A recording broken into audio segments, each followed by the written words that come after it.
할렐루야 샬롬하고 인사합니다.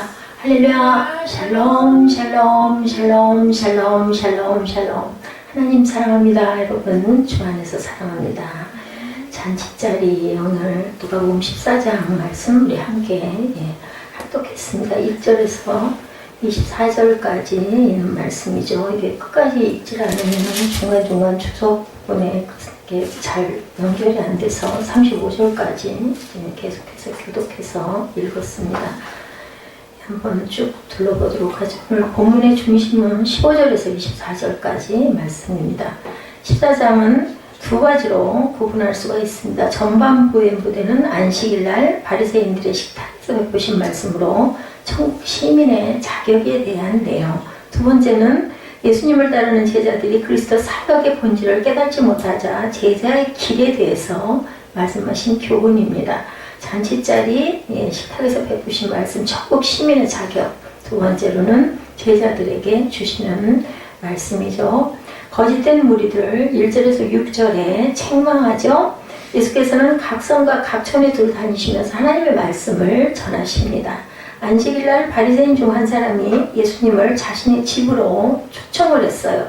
예수님은 어느 누구에게나 하나님의 말씀을 전하시기 위해 기꺼이 그 초청에 응하셔서 그의 집에 늘 가셨습니다. 그런데 바리새인들의 집에는 한 사람의 수종병 환자의 손을 잘못 쓰는 환자죠.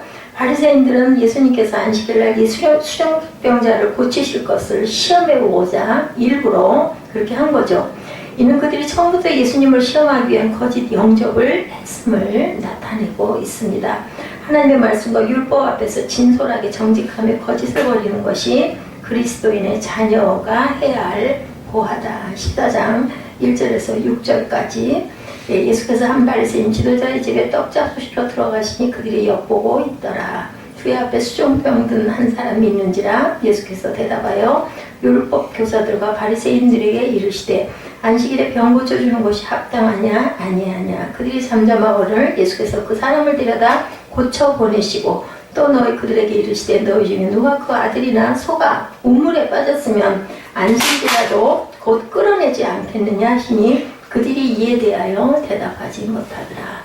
집에 소가 우물에 빠졌어.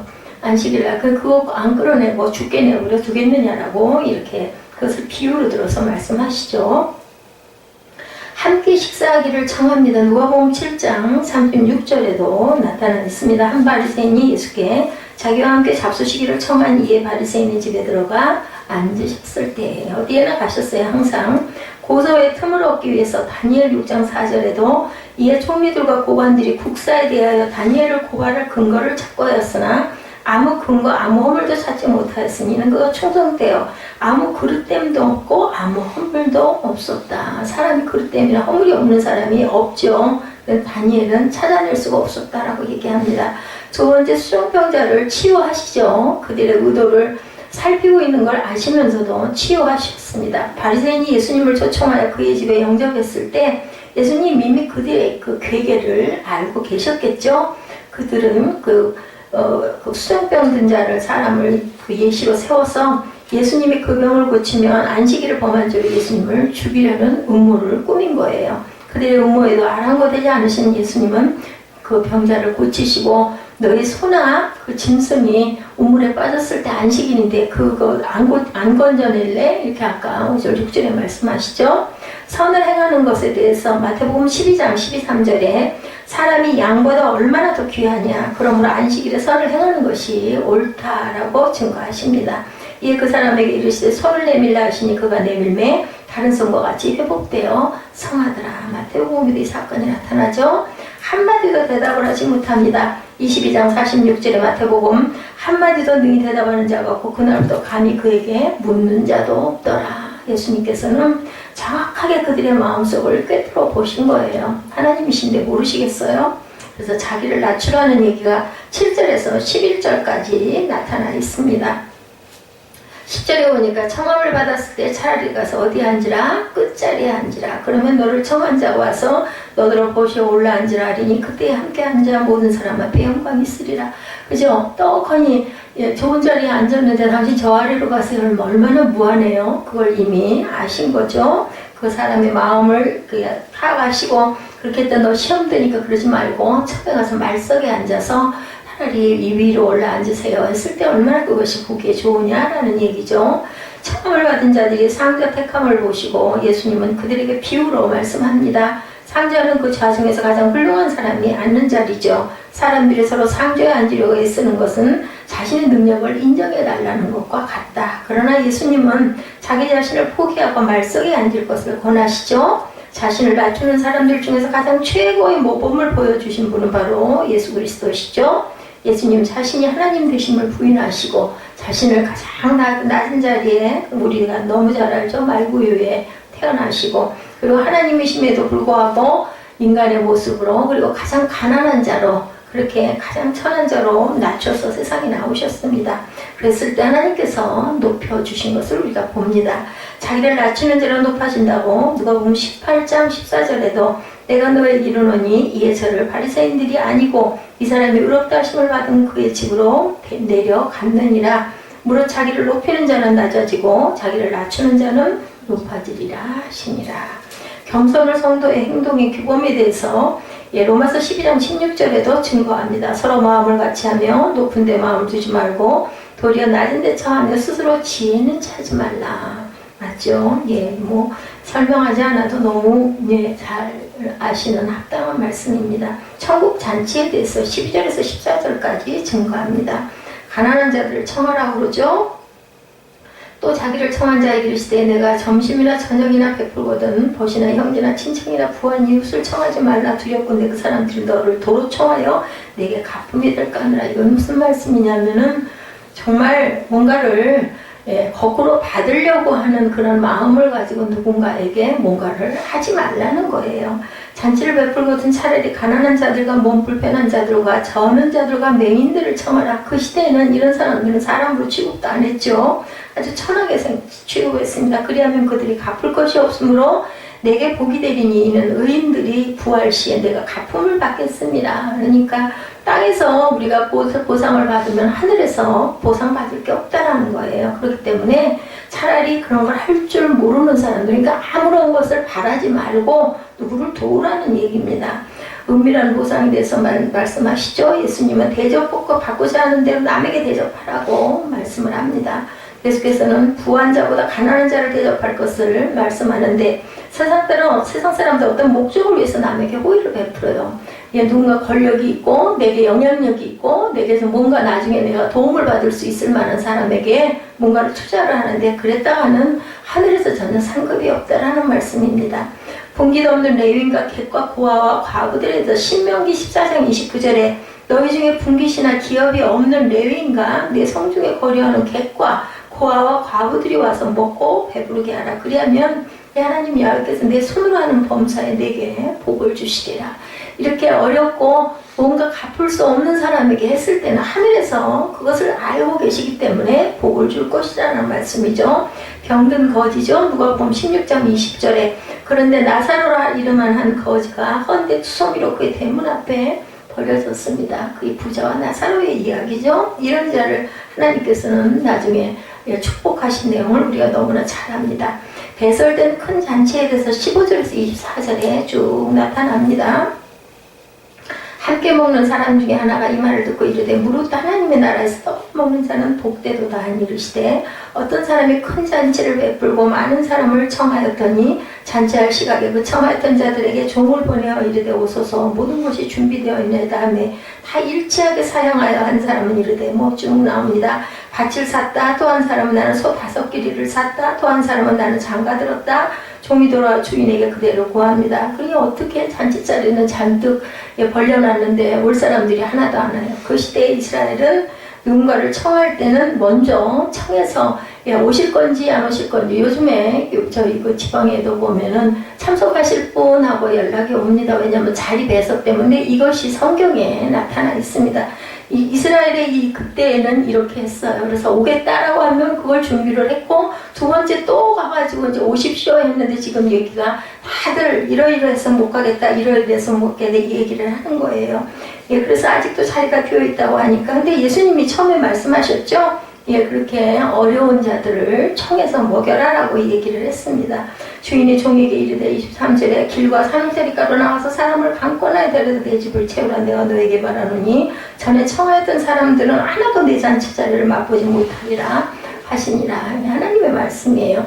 뭐가 바빠서 세상 일에 너무너무 바쁘다라는 거죠. 그럴듯한 이유들은 있지만 처음에 청했을 때 대답을 했기 때문에 잔치 자리를 마련했어요. 그러면 대답했다 결국은 다 그것보다는 이게 더 좋사오니 그런 마음을 가져서는 안 된다. 분기도 없는 레위인과 객과 고아와 과부들에 대해서 아까 말씀드린 대로 하나님 야훼께서 내 손을 하는 범사에 내게 복을 주신다라고 말씀합니다. 병든 거지에 대해서도 말씀하셨죠. 그리고 팔레스타인 지역의 풍습에서 잔치를 계획하고 손님을 모시는 것이 아니라 종을 통해서 1차 통보를 하고 잔치 준비가 끝난 후에 2차 통보를 해서 잔치에 초대를 했다라는 그 문화를 우리가 또한 이해를 해야 된다.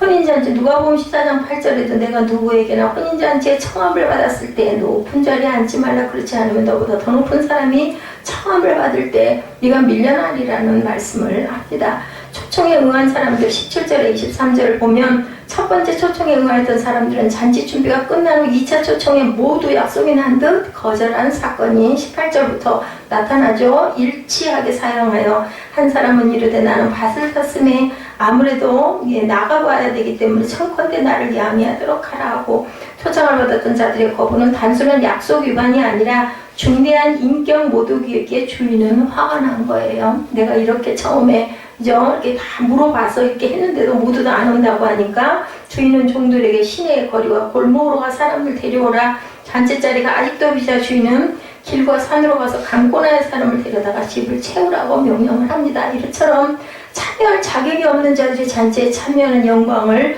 누리게 되었어요. 이생의 재리는 말씀을 막는다고 누가복음 8장 14절에 그리하면 그들이 갚을 것이 없으므로 내게 복이 되리니 이는 의인들의 부활 시에 내가 갚음을 받겠음이라 하더라. 갚을 것이 없는 사람들을, 정말 어려운 사람들을 먹이라는 거죠. 예수님의 제자가 되는 길에 대해서 25, 6절에 증거합니다. 혈연과 목숨까지 미워하라는 그 말씀이죠. 수많은 무리가 함께 갈새 예수께서 돌이키사 이르되 물은 내게 오는 자가 자기 부모와 처자와 형제와 자매와 더욱이 자기 목숨까지 미워하지 아니하면 능히 내 제자가 되지 못하리니 누구든지 자기 십자가를 지고 나를 따르지 않는 자도 능히 내 제자가 되지 못하리라. 그러니까 그것보다 더 하나님의 나라를 위에다 두라는 그러한 말씀입니다.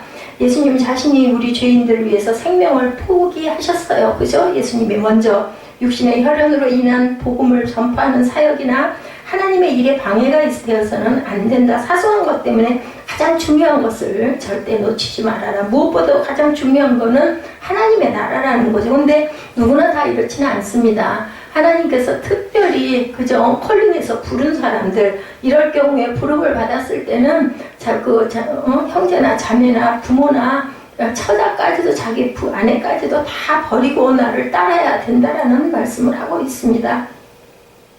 자기 십자가, 바로 그게 십자가죠. 내 부모, 자녀, 가족 이런 모든 거를 버리고 따랐을 때, 십자가를 지고 따르는 사람들이 따르지 않았을 때는 내 제자가 절대로 될 수가 없다라는 거죠. 너희 중에 누가 망대를 세우고 살긴데 자기가 가진 것이 준공하기까지 족하는지 먼저 앉아 그 비용을 계산하지 않겠느냐. 그렇게 아니하여 그 기초만 쌓고 능히 이루지 못하면 보는 자가 비웃어 이르되 이 사람이 공사를 시작하고 능히 이루지 못하였다 하리라. 이런 결과가 일어난다라는 거죠. 자기 생명을 사랑하는 자는 잃어버린다고, 자기 생명을 사랑하는 자는 잃어버릴 것이요. 요한복음 12장 25절이죠. 이 세상에서 자기 생명을 미워하는 자는 영생토록 보존하리라. 생명도 불사하라는 얘기입니다. 아까워하지 말라는 거죠. 세상의 생명을 헛되다고 욥기 7장 15, 16절에도 증거합니다. 이러므로 내 마음이 뼈를 깎는 고통을 겪느니 차라리 숨이 막히는 것과 죽는 것을 택하리라. 내가 생명을 싫어하고 영원히 살기를 원하지 아니하오니 나를 놓으소서. 내 날은 헛것이나이다 라고 욥이 고백합니다. 자기 십자가를 지라고 27절에 말씀하셨죠. 예수님의 제자가 되기 원하는 자는 자기 십자가를 지는 고난을 각오해야만 한다. 우리가 예수님의 제자가 되었다면 우리에게 맡겨진 각자의 사명이 있다라는 거죠. 그 사명이 당연히 어렵고 힘들다고 해서 포기한다면 영광의 멸류관을 당연히 얻지 못하겠죠. 예수님이 자신의 십자가를 담당하셨듯이 우리는 우리가 십자가를 지고 예수 그리스도를 따라가야 되겠다. 고난도 부끄러워하지 않는다고 디모데후서 1장 12절에 이로 말미암아 내가 또 고난을 받되 부끄러워하지 아니하면 내가 믿는 자를 내가 알고 또한 내가 의탁한 것을 그날까지 그가 능히 지키실 줄을 확신함이라고 증거합니다. 모든 것을 해로 여긴다고 빌립보서 3장 8절이죠. 바울의 고백입니다. 모든 것을 해로 여기면 내 주 그리스도 예수를 아는 지식이 가장 고상하기 때문이라. 내가 그를 위하여 모든 것을 잃어버리고 배설물로 여기면 그리스도를 얻었기 때문이라고 이렇게 담대하게 고백하는 사람들이 하나님의 축복을 받는다. 모든 소유를 버려라. 33절이죠. 이와 같이 너희 중에 누구든지 자기의 모든 소유를 버리지 아니하면 능히 내 제자가 되지 못하리라. 아까워하거나 인색하거나 내가 먼저 내 삶에 대한 것을 먼저 챙기는 사람은 제자의 길은 갈 수가 없다. 예수님은 자신의 제자가 되기를 원하는 자는 소유도 버려야 하고 모든 소유를 포기하라는 것은 우리가 가지고 있는 재물과 지식, 가정만을 말하는 것이 아니고 우리 소유에는 우리의 영혼과 생명도 있습니다. 이 모든 것들을 누가 주셨기 때문에 하나님이 주셨기 때문에 그런 것을 담대히 버릴 줄 알아야 되겠다. 예수님을 따를 때 희생을 염두에 두지 않으면 마치 망대를 건축하다가 도중에 그만두는 것처럼 결국은 건축하던 건물 그냥 버려진 것과 똑같다. 아무 소용이 없죠. 더 흉할 뿐입니다. 그래서 순교자 야고보와 스데반은 철저히 자기 부인과 희생으로 하나님을 향해 그들의 믿음과 사랑을 확정했죠. 그리스도를 최우선으로 사랑하라고 마태복음 10장 37, 8절에도 아버지나 어머니를 나보다 더 사랑하는 자는 내게 합당하지 아니하고 아들이나 딸을 나보다 더 사랑하는 자도 내게 합당하지 아니하며 또 자기 십자가를 지고 나를 따르지 않는 자도 내게 합당하지 아니하리라. 같은 말씀을 마태복음에서 증거합니다. 과실을 많이 맺어야 한다고 요한복음 15장 8절에도 너희가 열매를 많이 맺으면 내 아버지께서 영광을 받으실 것이요 너희는 내 제자가 되리라 말씀합니다.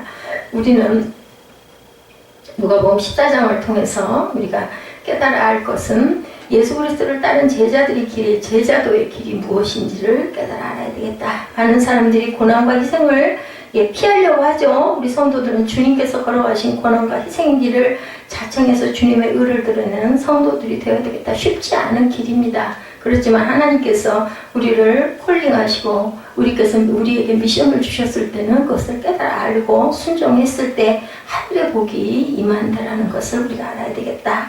잔치의 즐거움에 대해서 우리가 잔치는 즐겁고 기쁜 일입니다. 예전에는 제가 기억하기를 환갑잔치가 그렇게 대단했어요. 지금은 안 하죠. 거의 60세가 보통이기 때문에 안 하지만 그때 그 환갑잔치가 되면은 정말 굉장히 아주 성대하게 그때는 했습니다. 자녀들이 쭉 모여 앉고 아주 하루가 완전히 잔치자리죠.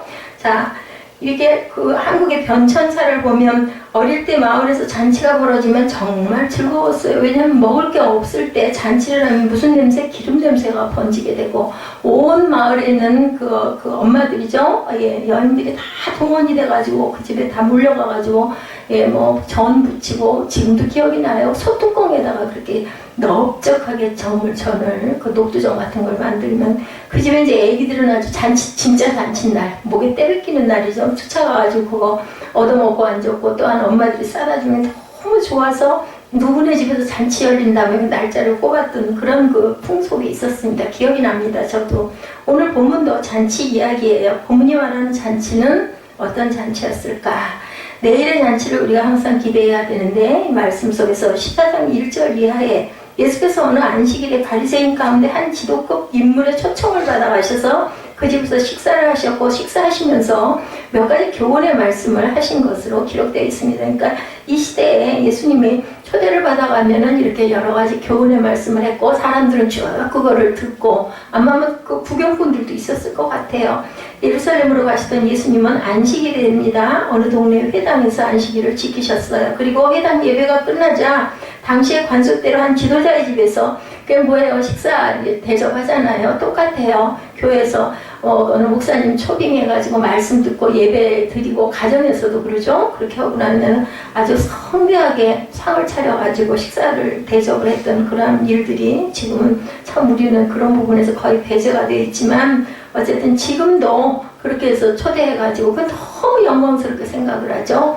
식사 초대해서 거기 예배드리는 모든 분들에게 때는 식사 대접하고, 그리고 또 목사님 가실 때는 빈손으로 가시지 않게 하고, 그게 우리 가정의 복이다 이렇게 생각을 했던 그러한 그 아주 아름다운 모습입니다. 그 집에 안식일 오찬을 드신 거예요. 주일날, 예를 들면 주일날 점심을 드신 거죠. 그 자리에서 예수께서 말씀하신 교훈입니다. 1절부터 6절까지 우리가 쭉 풀어서 봤지만, 아무 일도 하지 말아야 한다는 안식일일지라도 아들이나 소나 양이 우물에 빠진 것을 보면 당연히 그거 어떻게 안 구하겠니? 그냥 간단하게 얘기하는 겁니다. 안식일에 병든 사람 고치는 것은 당연하다라는 말씀이에요. 그래서 안식일의 주인은 누구예요? 주님이라고 말씀을 하시죠. 그러니까 사람이 안식일의 주인이다. 법이 더 중요한 건 아니라는 거죠. 사람의 생명이 더 귀하다는 거죠. 사람이 정한 규정 때문에 고통당하는 사람들을 그대로 두는 것이 비인간적이고 비신앙적이다라는 것을 예수께서는 가르치십니다. 두 번째는 7절부터 14절까지 초청을 받은 사람들이 높은 자리 택함을 보시고 스스로 자기를 높이는 자마다 낮아지고 낮추는 자는 높아진다고 말씀을 하시죠. 그 예를 들어서 이어서 예수님은 천국 잔치에 관한 비유를 또한 말씀합니다. 오늘 본문 15절에 함께 먹는 사람 중에 하나가 예수님의 말씀을 듣고 말하기를 무릇 하나님의 나라에서 떡을 먹는 자는 복되도다라고 한 말에서 비롯됩니다. 그 바리새인이거나 유대사회의 지도자 가운데 한 사람이었을 건데 그가 이런 말을 한 데는 이유가 있어요. 오늘 본문 조금 앞에서 예수님은 의인들의 부활 시에 갚음을 받는 사람들에 대해서 14절에 말씀하고 계시죠. 예, 그 갚을 것이 없으므로 복되다. 왜냐하면 너무나 아무것도 없는 사람에게 네가 그것을 은혜를 베풀었을 때는 그 복이 하늘에서 너에게 갚아진다라는 거죠.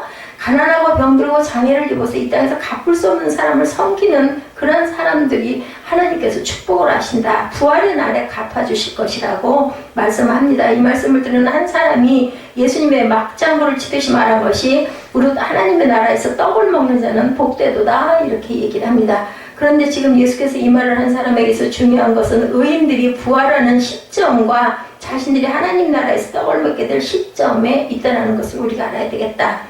예, 당시 유대인들은 안식일에 회당 예배를 마친 후에 모여서 잔치를 벌였어요.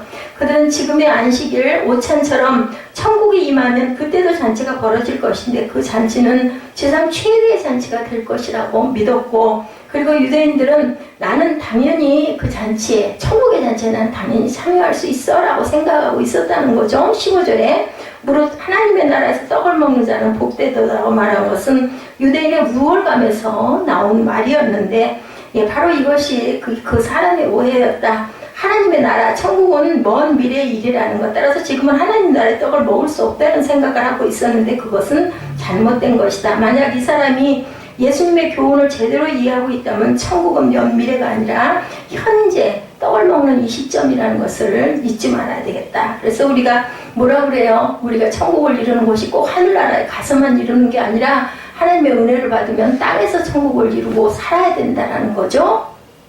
자, 그래서 예, 이미 하나님의 나라는 시작되었고 그 나라의 잔치 역시 이미 시작됐다. 왜? 예수님이 오셨기 때문에. 그래서 그 얘기가 있잖아요. 이미 오셨고 근데 아직은 마지막이 아니라는 얘기를 하고 계시는 거죠. 하나님의 나라는 이미 시작됐어요. 그 나라의 잔치 역시 이미 시작되었다는 것을 잊지 말아야 되겠다. 바로 이런 이유로 하나님의 나라와 그 나라의 잔치에 대해서 잘못 알고 있는 그 사람과 거기 있는 바리새인과 유대 지도자들 때문에 예수님은 하나님 나라의 진리를 좀 더 구체적으로 가르치시기 위해서 비유를 말씀하죠. 16, 7절에 어떤 사람이 잔치를 계획하고 종들을 보내어 손님들을 초청했는데 유대인들의 풍습이 잔치를 여는 사람은 이렇게 사전에 종들을 보내서 초청한 사람들에게 참석 여부를 물은 후에 숫자에 맞춰서 잔치 자리를 준비했다는 거죠. 잔치에 참여하는 사람은 미리 정해져 있었습니다. 그리고 잔치를 열고 손님을 초대한 사람은 같은 내용을 기록하고 있는 마태복음 22장에 따르면 임금이다 이렇게 이야기를 합니다. 그 잔치 성경 또한 아들의 혼인잔치라고도 표현하고 있습니다. 마태복음 22장에는. 따라서 잔치를 연 사람은 초청을 받은 사람들이 쉽게 거부할 수 없는 지위에 있었을 거예요. 초청한 사람이.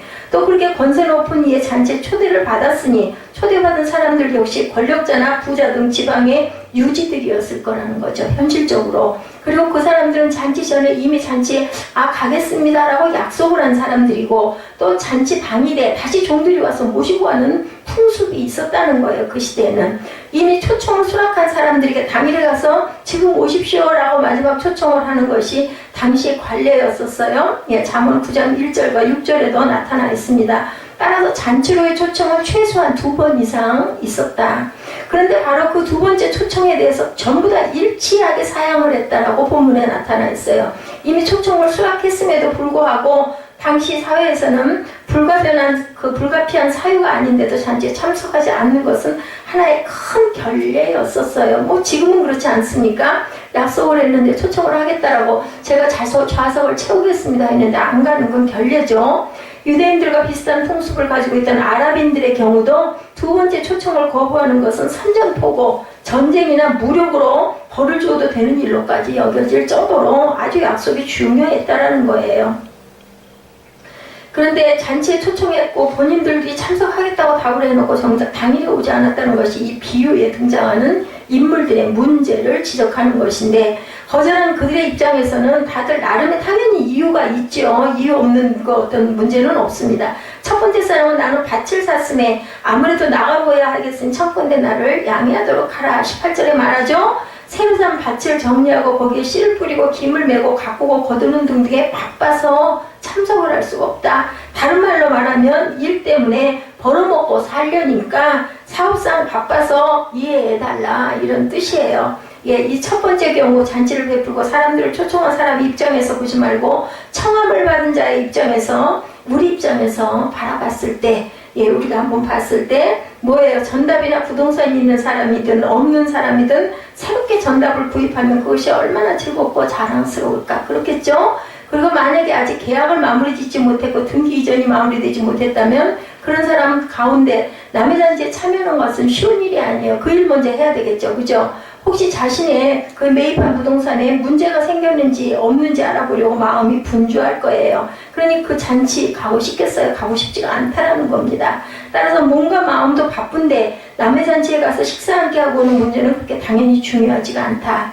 이 사람의 변명은 굉장히 궁색합니다. 왜냐하면 그때 말대로 하면은 이것저것 따져보지 않고 샀다는 말이 된 거예요. 지금 뭐 궁지에 몰린 거죠. 자, 그것이 아니라면 이제까지 잘 있다가 왜 초청받은 날 그것을 보러 가겠느냐는 거죠. 이 내용으로 봤을 때, 자, 이 사람들에겐 잔치에 초청을 받아 거기에 참여하는 것보다 자신의 일이 더 중요해요. 그죠? 아무리 미리 초청을 받았고 자신이 가겠다고 약속한 사항일지라도 이 일을 핑계로 그것 주면 얼마든지 무시해도 좋다고 여긴 사람들이라는 겁니다.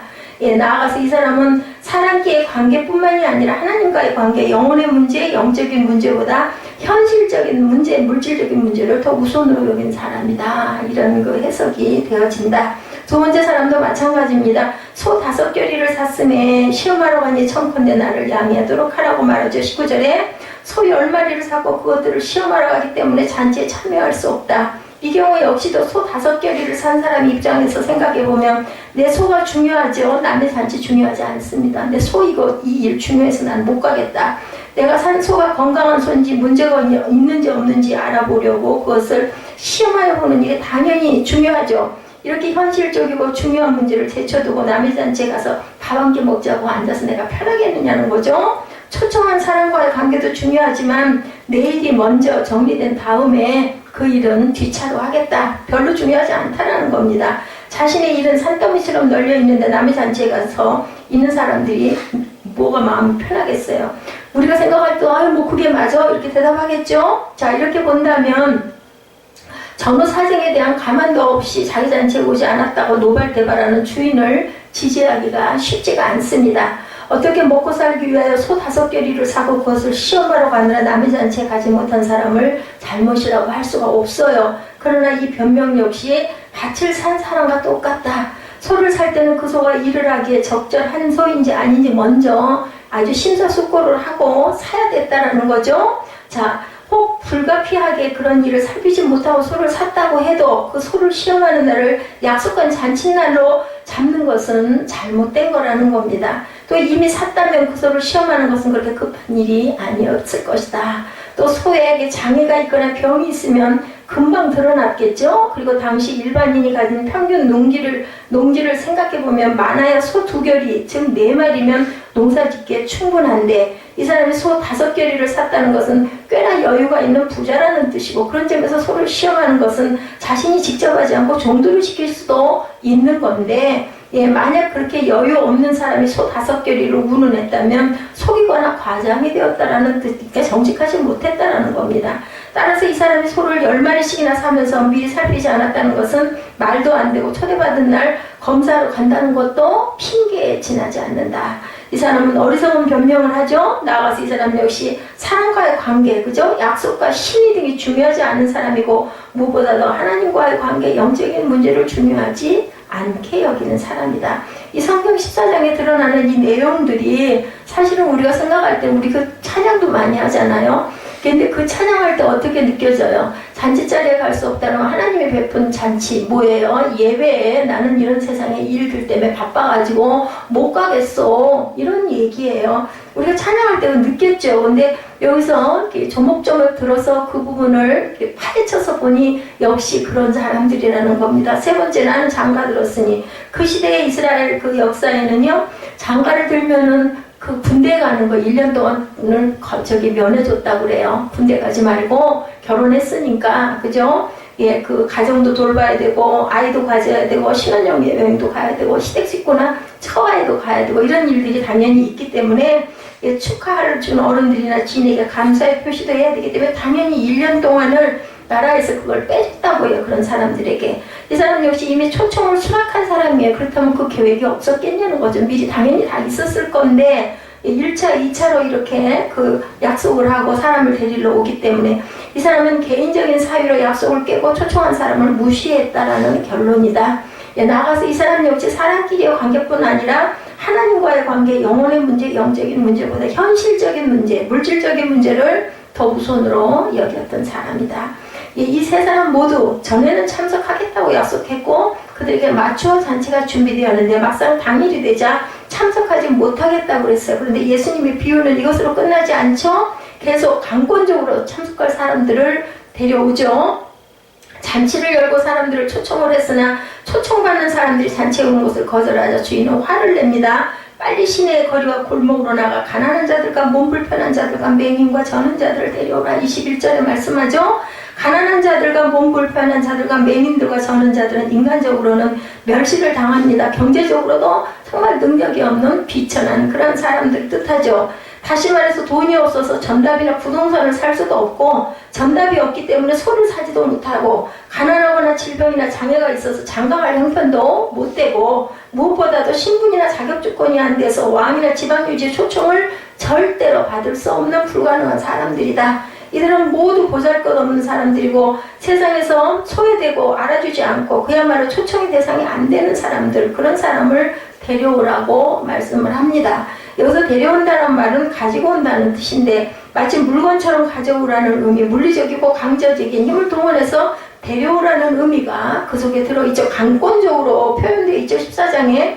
그런데 이런 주인의 명을 받은 종들이 그렇게 했는데도 잔치에 아직도 빈자리가 남아있어요. 그죠? 22절에. 그러자 주인은 또다시 종들의 길과 산타리가로 가서 사람들을 강권하여 데려와서 내 집을 채우라. 23절에 이렇게 말씀하고 있습니다. 여기서 강권하여라는 말은 뭐 우리가 알죠. 강제로 강요하는 거죠. 끌고 오라는 겁니다. 그리고 이 말은 잠언 6장 7절에 관리 관원의 의미로 나타나 있습니다. 따라서 이 말은 관이나 경찰이 물리적인 힘을 가해서 강제적으로 구인하는 것을 의미하죠. 강권하여라는 말은 설득하여 데려오는 게 아니에요. 그냥 끌고 오라는 거죠. 초청을 받은 사람이 사용하면 친절한 자세를 유지하는데 초청을 받아들이도록 정중하게, 그죠? 초청을 해야 되는데 억지로 강제적으로 무슨 수를 쓰든지 그들을 데려오라는 의미를 나타내고 있다. 그래서 결국은 원래 초청받는 사람들이 잔치에 응하지 않으므로 전혀 뜻밖의 사람들, 어떤 사람들, 자격 없는 사람들에게 기회가 주어집니다. 그렇게 뜻하지 않게 초청을 받은 사람들 역시 순순히 아이고 감사합니다 하고 잔치에 온 것이 아니라 강권적으로 물리적인 힘에 의해서 억지로 참석을 하게 되었다. 여기서 우리는 우리 자신을 돌아볼 줄 알아야 되겠습니다. 원래 초청을 받지 못한 우리 왕의 잔치에 참여할 자격 없는 우리가 유대인들의 거절 때문에 이 놀랍고 영광스러운 잔치에 참여하게 되었다는 것, 이것은 바로 은혜예요. 그 은혜인데도 불구하고 그것도 억지로 끌려오다시피 온다라는 걸 우리 전도할 때 어때요? 그죠? 다들 도망가고 싫다고 외면하죠. 그럴 때 그냥 죽자고 강권을 해서 데려다 놓는 게 바로 은혜라는 것을 나중에 은혜 받은 사람들은 압니다. 지금 저와 여러분은 하나님의 잔치에 참여하고 있어요.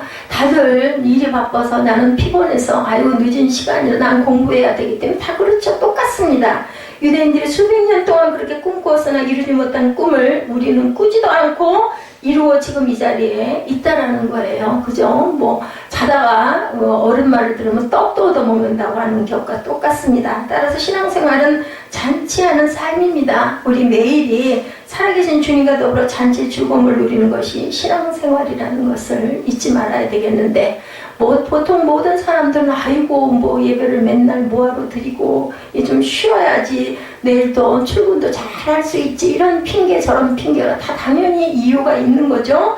이미 잔치는 시작되었다는 것을, 하늘나라에 가서 천국 잔치만 잘하면 되지 세상에서는 해야 할 일이 얼마나 많아? 당연한 얘기인데 하나님은, 예수님은 그렇게 말씀하시지 않았다는 거죠. 오늘 본문에 성도가 이 세상에서 밭을 사서는 안 되고 소를 사서 시험할 일도 없어야 하고 사랑하는 사람을 만나 그 사람과 사랑에 빠지는 일을 금하라는 말씀이 당연히 아니죠. 그 모든 것들은 하나님이 만드신 것이고 그것을 누리는 것 역시 하나님께서 주신, 우리에게 주신 본능입니다.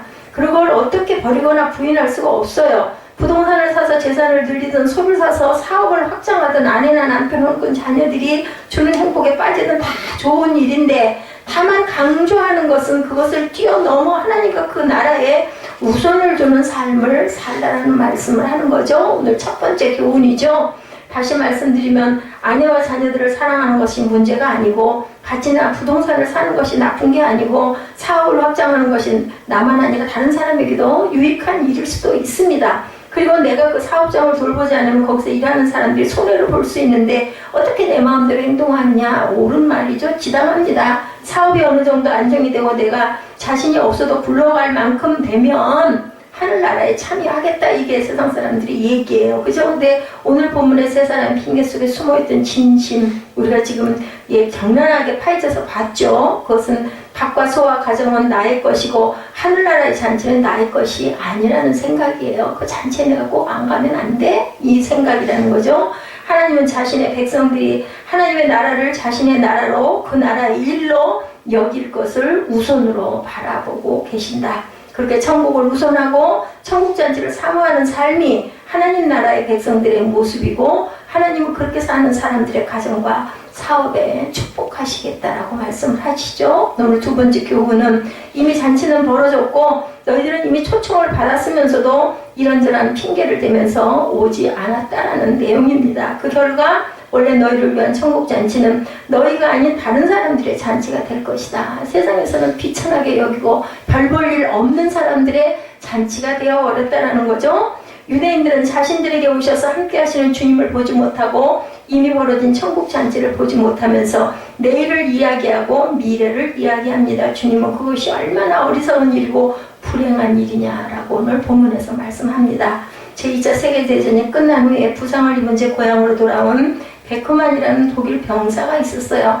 그가 고향으로 돌아오니 집은 전쟁 중에 없어졌고 가족들도 어디론가 다 떠나고 아무것도 없어요. 그래서 몸은 부상으로 인해 병이 들고 긴 여행으로 피곤하고 날씨마저 아주 추웠다고 그래요. 오갈 데가 없죠. 그러다가 그가 불빛이 비쳐나오는 누군가 집 창 앞에서 서성거립니다.